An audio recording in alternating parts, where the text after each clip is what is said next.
All right, meanwhile in Texas, the battle for Hispanic voters is moving to the cities. Several congressional seats along the U.S. Mexico border are up for grabs, and Republicans are hoping to win 3 districts that have large Hispanic populations that have historically voted Democratic. And Stephanie Haynes is joining us live to talk a little bit more about this. Stephanie.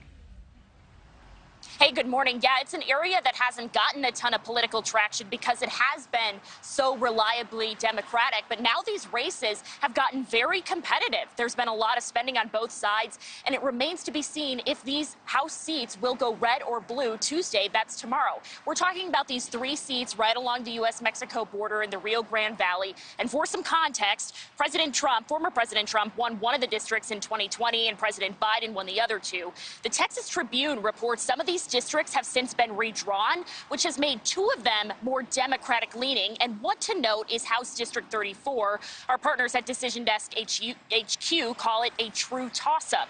Representative Mayra Flores is hoping to keep her seat. She's a Republican who won the seat in a special election in June, and Democratic Representative Vicente Gonzalez is her opponent. If Republicans win all 3, it would make the entire border sector in Texas congressionally Republican, except for El Paso. I spoke to both Republican and Democratic strategists about this, and both say that there are a number of elements at play here. One thing is messaging about the economy and inflation and the thousands of migrants that are pouring across the border.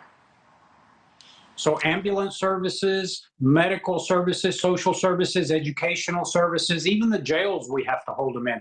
That's paid for by the property taxpayers of Texas, and they've had it. If you hear one party talking about what another party isn't doing, and then another party just playing defense instead of offense, it's not surprising to see how those shifts begin to take place.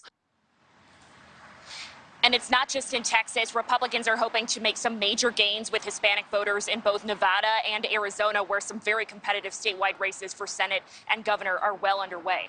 I'll send it back to you. All right. Thank you so much, Stephanie. Thank you for watching. Go to newsnationnow.com to find News Nation on your television provider. And don't forget to click the red subscribe button below to get more of News Nation's fact-driven, unbiased coverage.